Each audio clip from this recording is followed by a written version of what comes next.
We broadcast diverse international content from Europe, Asia, Africa, and now right here in the USA.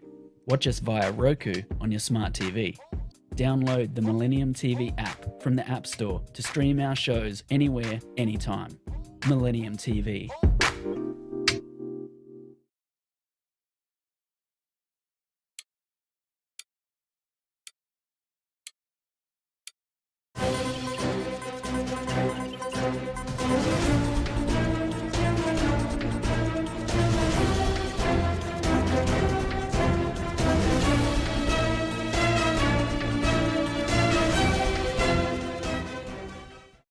Welcome to Millennium News Hour. I am Tanzeeba Naurin. In today's bulletin, we will present top and trending news from across the nation and the world.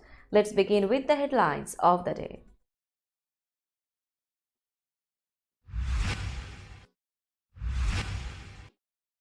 Trump revealed US nuclear submarine secrets to Australia businessman, according to media.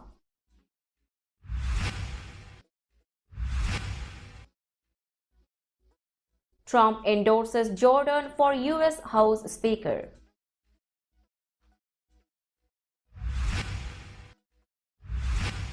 Trump trial day 5.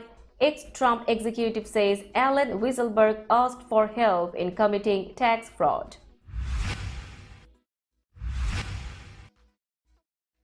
Hunter Biden will seek to dismiss federal indictment against him.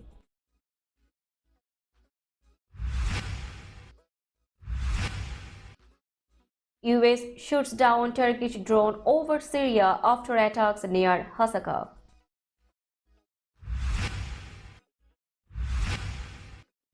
Chris Rock and Steven Spielberg to collaborate on Martin Luther King Jr. biopic.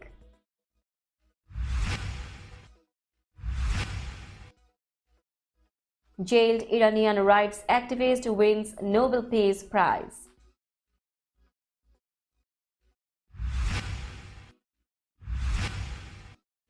"18 migrants killed and 29 injured in a bus crash in southern Mexico."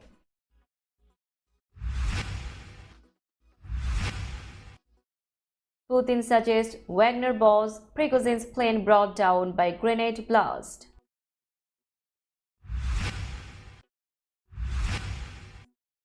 Putin says Ukraine would last a week if Western military support stops.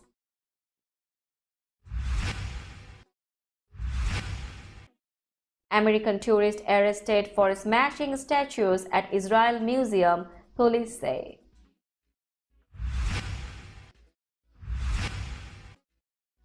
Bangladesh gets first uranium shipment from Russia for nuclear power plant.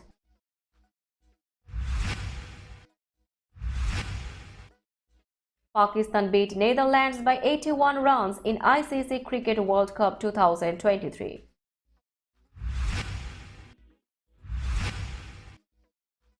And Ancelotti angry over attacks on victim Vinicius.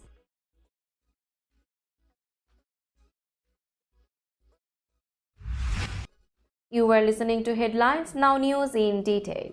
Former United States President Donald Trump shared classified information about US nuclear submarines with a billionaire Australian businessman shortly after he left office in a meeting at his Florida private members club, Mar-a-Lago, US media have reported.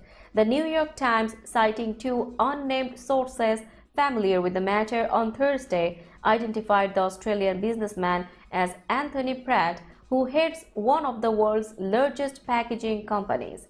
ABC News, which first revealed the story, said Pratt later shared sensitive details about the US submarines with scores of others, including more than a dozen foreign officials, several of his own employees, and a handful of journalists. Sources told The Times that Trump's disclosures potentially endangered the US nuclear fleet. Federal prosecutors already investigating Trump for holding classified material at Mar-a-Lago after he left office have interviewed Pratt twice about the incident, the New York Times reported. Pratt may now be called by prosecutors to testify against Trump in his classified documents trial, which is due to start next May in Florida. Pratt met Trump at his Palm Beach club in April 2021 and told the ex-president he thought Australia should start buying its submarines from the US, ABC reported. In response, Trump allegedly told the businessman exact details about the capabilities of US nuclear submarines.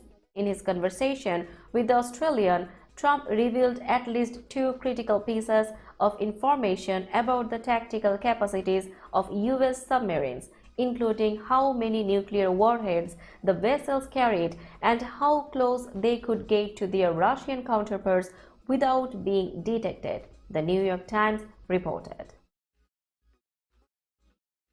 Donald Trump is endorsing Congressman Jim Jordan to replace ousted U.S. House Speaker Kevin McCarthy, the former president said, as the chamber's fractious Republicans try to unify in the aftermath of McCarthy's historic fall. Jordan is strong on crime, borders, our military, vets, and Second Amendment. Jim, his wife, Polly, and family are outstanding. He will be a great Speaker of the House and has my complete and total endorsement, Trump said in a post on his Truth Social app. The post follows earlier news that Trump, the front-runner for the 2024 Republican nomination to challenge Democratic President Joe Biden, might agree to replace McCarthy for a short time. Fox News also reported that Trump was close to endorsing Jordan. Two Republican lawmakers are campaigning for the speakership. Representative Steve Scalise, who was second to McCarthy on the leadership ladder, and Jordan, an outspoken conservative from Ohio who has led investigations into the Biden administration. Republicans, who control the House of Representatives by a narrow 221-212 margin, are due to hold a closed-door forum for candidates seeking the speakership on Tuesday, a meeting that the former Republican president said he could attend. A vote is expected the next day. Today was the fifth day of former President Donald Trump's civil fraud trial.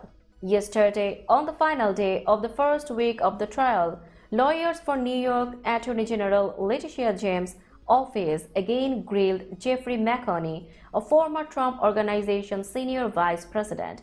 In a dramatic finale, McConney admitted that ex-Trump Organization CFO Allen Weisselberg asked for his help in committing tax fraud. He said he kept engaging in this illegal conduct because Weisselberg was his boss, and if he refused, he would probably have lost his job. Trump's lawyers this morning also filed a motion for a stay of the trial and Judge Arthur Engoron's fraud ruling, in which he cancelled Trump's New York business licenses. The AG's office quickly filed a motion in response. The court is adjourned. Monday is Columbus Day, meaning the next day of the trial will be Tuesday. It also appears that the defense does not plan to cross-examine McConney, so the AG will put Weisselberg on the stand Tuesday morning. Hunter Biden will seek to dismiss the federal indictment against him that included 3 charges he was arraigned on earlier this week, according to a new court filing. The president's son maintains that the original plea deal or diversion agreement remains in force, Abby Lowell, Hunter Biden's lawyer, wrote in the filing on Thursday. He will seek to dismiss the indictment against him pursuant to the immunity provisions of that agreement, Lowell said. Under the terms of the original agreement, the younger Biden would have pleaded guilty to 2 misdemeanor tax charges over his failure to pay income taxes, and prosecutors had agreed to a related agreement that could have resulted in the gun charges being dismissed. But the deal collapsed in federal court on the day of his arraignment in July, and he wound up pleading not guilty on the tax charges. The Pentagon says United States war plans have shot down a Turkish drone which was deemed a threat to its forces in Syria, in an incident that might raise tensions between the NATO allies. The development came on Thursday as Turkey targeted Kurdish forces in Syria following a suicide bombing in Ankara that was claimed by the outlawed Kurdistan Workers' Party (PKK). US troops observed drones carrying out raids on Thursday morning, some of them inside a restricted operating zone near Hasaka, about a kilometer from Washington's troops, Pentagon spokesman Brigadier General Pat Ryder told journalists. A few hours later, a Turkish drone returned to the RAS and flew towards American forces, despite what a US official said were a dozen calls to Ankara's military. Ryder said US commanders assessed the UAV, which was now less than a half kilometer from US forces, to be a potential threat, using an abbreviation for an unmanned aerial vehicle. US F-16 fighters subsequently shot down the UAV in self-defense, he said. Chris Rock and Steven Spielberg are collaborating on a movie about the life of Martin Luther King Jr. Rock is in final talks to direct and produce the project, with Spielberg on board as executive producer. Universal Pictures is backing the biographical drama after optioning Jonathan Ives' biography, King Alive. Ives' book has been called the definitive biography of the late civil rights icon. It uses new FBI information and hundreds of interviews to paint a portrayal of King as a courageous but emotionally troubled individual who demanded peaceful protest while grappling with his own frailties and a government that haunted him. Since it's early in the development process, casting has not been announced. Now it's time for global updates.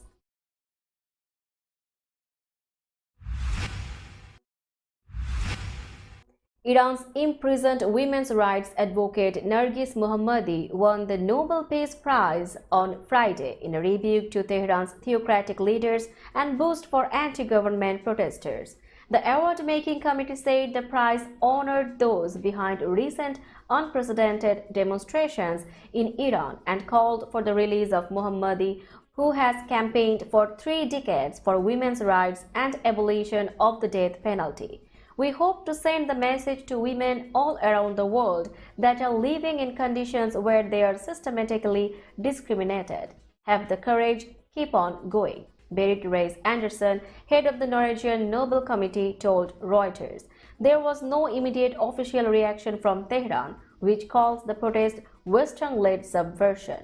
But semi-official news agency Fars said Mohammadi had received her prize from the Westerners after making headlines due to her acts against the national security. Mohammadi is serving multiple sentences in Tehran's Evin prison amounting to about 12 years imprisonment, according to the Frontline Defenders' Rights Organization. At least 18 migrants, mostly from Venezuela and Haiti, died early Friday in a bus crash in southern Mexico, authorities said.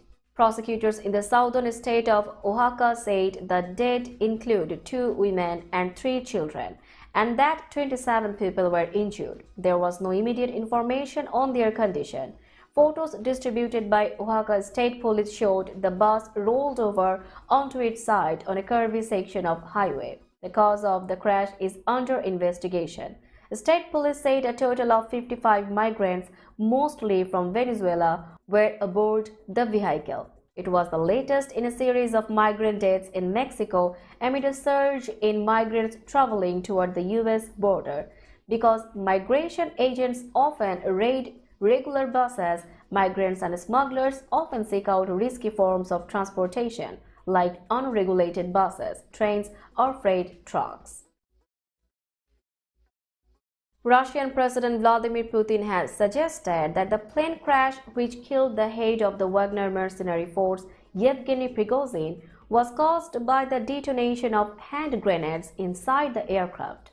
Putin suggested on Thursday that Prigozhin's plane was blown up from the inside, not hit by a missile as rumored, saying that the head of Russia's investigative committee had reported that traces of explosives were discovered in the bodies of those who died in the crash in August. Fragments of hand grenades were found in the bodies of those killed in the crash, Putin told a meeting of the Valdai Discussion Club in the Black Sea resort of Sochi. There was no external impact on the plane. This is already an established fact, Putin said, appearing to rubbish claims by United States officials who believed the plane was shot down. The private Embraer jet on which Prigozhin was traveling to St. Petersburg crashed north of Moscow, killing all 10 people on board on August 23. Two other top Wagner figures, Prigozhin's 4 bodyguards and a crew of 3 were also killed. Putin did not give any more details about how a grenade or grenades could have been detonated on board the executive jet, but said he thought investigators were wrong not to have carried out alcohol and drug tests on the bodies of those who died in the crash. Russian President Vladimir Putin said Ukraine could not survive for more than a week without Western military and financial aid, a claim made on the same day as a European Union official warned that the bloc could not replace the funding gap if support for Kiev from the United States dried up. Putin made his remarks on Western funding for Ukraine as fears mount that political turmoil in Washington could jeopardize crucial military and humanitarian aid that Kiev requires to battle Russia's invasion. US President Joe Biden admitted this week that he does worry US support for Ukraine might get derailed. Speaking on Thursday at a meeting of the Valdai Discussion Club, a Moscow-based think tank in the Black Sea resort of Sochi, Putin said that Ukraine was being propped up thanks to multi-billion donations that come each month. If one just stops, it will all die in a week, Putin said. The same applies to the defense system. Just imagine the aid stops tomorrow. It will live for only a week when they run out of ammo, he said. Putin also claimed that Ukraine had lost more than 90,000 troops since Kiev's counteroffensive against Russian forces began in June. An American tourist was arrested at the Israel Museum in Jerusalem on Thursday for allegedly causing substantial damage to prized ancient sculptures, Israeli police said. Israeli police identified the suspect only as a 40-year-old American man. They said initial questioning suggested he had defaced the statues because he viewed them as being idolatrous and contrary to the Torah. The tourist remained in police custody on Friday as he was investigated for deliberate defacement of valuable sculptures, police said. At least 2 statues could be seen lying damaged on the floor with their podiums knocked down in photos provided by the Israel Museum. The Israel Museum did not immediately respond to a request for further comment from NBC News. The man's lawyer, Nick Kaufman, said the statues his client was accused of knocking down were 2nd century Roman sculptures. Kaufman said his client did not act out of religious fanaticism. Rather, he said he believed his client suffered from a mental health condition labeled by psychiatrists as Jerusalem syndrome. The condition is believed to cause foreign pilgrims who visit Jerusalem, a city considered sacred to Christians, Jews, and Muslims, to believe they are figures from the Bible. Bangladesh has received the first Russian shipment of uranium fuel for its first nuclear power plant, making it the 33rd country in the world to produce nuclear energy. The South Asian country is building the first of 2 nuclear power plants in collaboration with Russian state-owned atomic company Rosatom. 90% of the $12.65 billion project is financed through a Russian loan repayable within 28 years with a 10-year grace period. Today is a day of pride and joy for the people of Bangladesh, Prime Minister Sheikh Hasina said on Thursday during a video conference with Russian President Vladimir Putin that the Russian embassy in Bangladesh called a nuclear fuel delivery ceremony. Speaking with Hasina via video link, Putin thanked the International Atomic Energy Agency for supervising the project, which resulted from a bilateral agreement in 2011. IAEA head Rafael Grossi posted his congratulations on social media. Bangladesh stands as a success story for newcomer countries in nuclear power development, advancing its program under the guidance, he said. Completion of the Rupur plant, located around 200 km west of the capital Dhaka, has been revised several times due to construction being delayed because of COVID-19 pandemic restrictions and the sanctions on Moscow following its invasion of Ukraine. Now it's time for business news.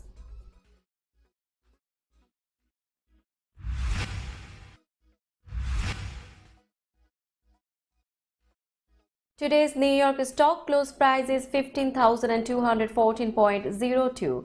The NYSE composite is increased by 141.03 points or 0.94%.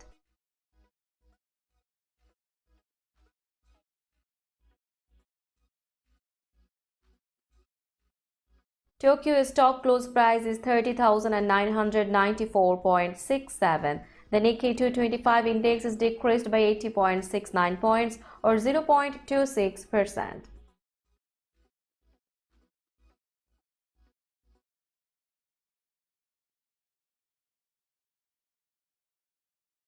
Shanghai stock close price is 3,110.48. The Shanghai index is increased by 3.16 points or 0.10%.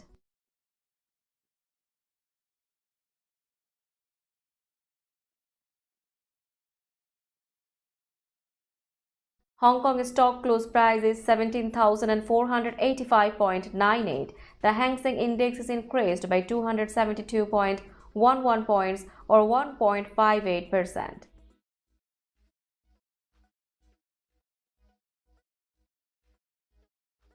Bombay stock close price is 65,995.63. The Sensex index is increased by 364.06 points or 0.55%.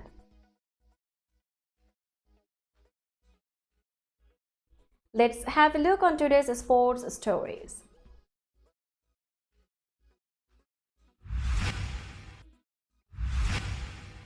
Pakistan have opened their ICC Cricket World Cup 2023 campaign with an 81-run win over the Netherlands, but not before a determined Dutch side gave Babar Azam's team a scare at the Rajiv Gandhi Stadium in Hyderabad.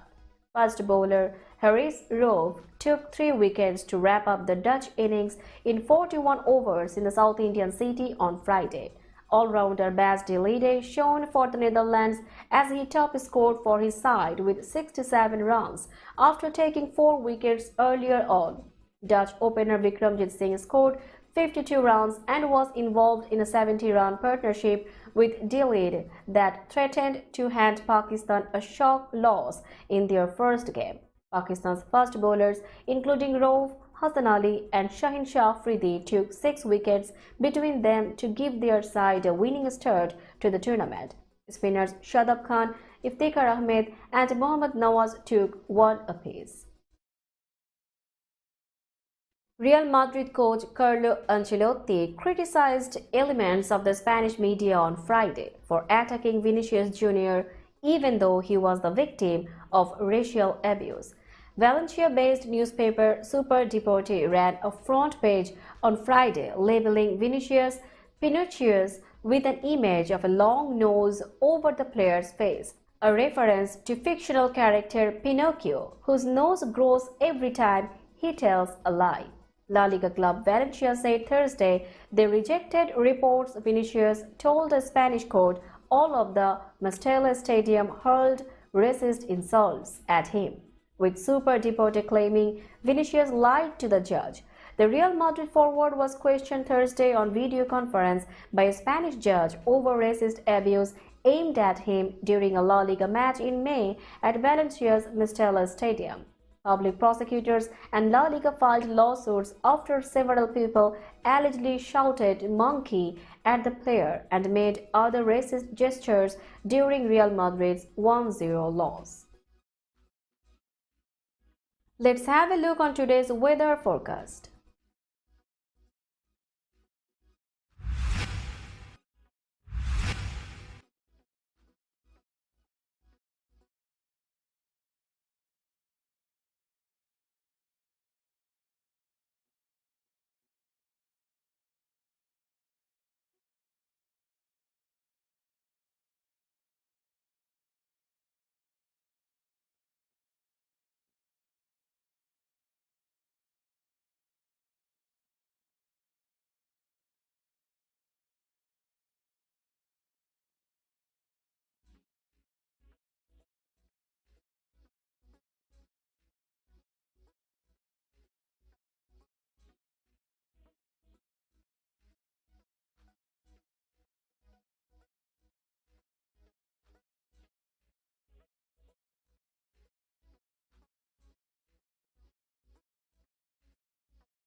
Before finishing today's news, let's hear out the headlines again.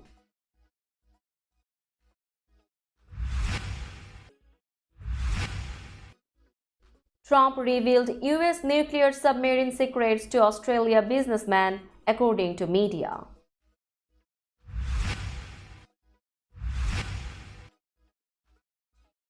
Trump endorses Jordan for US House Speaker.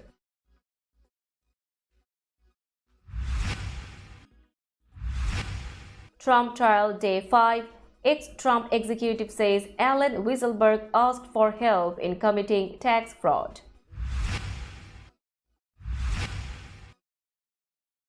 Hunter Biden will seek to dismiss federal indictment against him.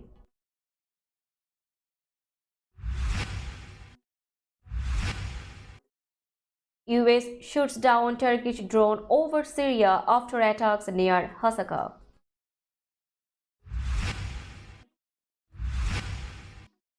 Chris Rock and Steven Spielberg to collaborate on Martin Luther King Jr. biopic.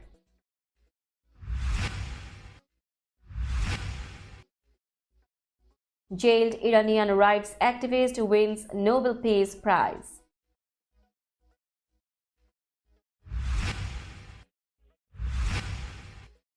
"18 migrants killed and 29 injured in a bus crash in southern Mexico."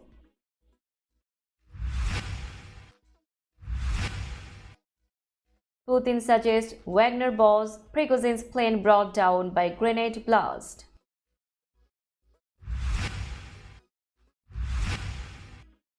Putin says Ukraine would last a week if Western military support stops.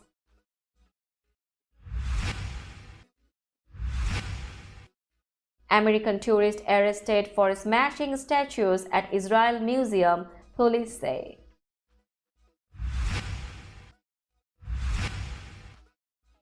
Bangladesh gets first uranium shipment from Russia for nuclear power plant.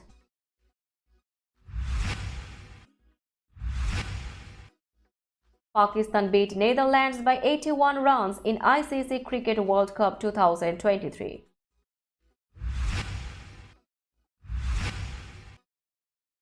And Ancelotti angry over attacks on victim Vinicius.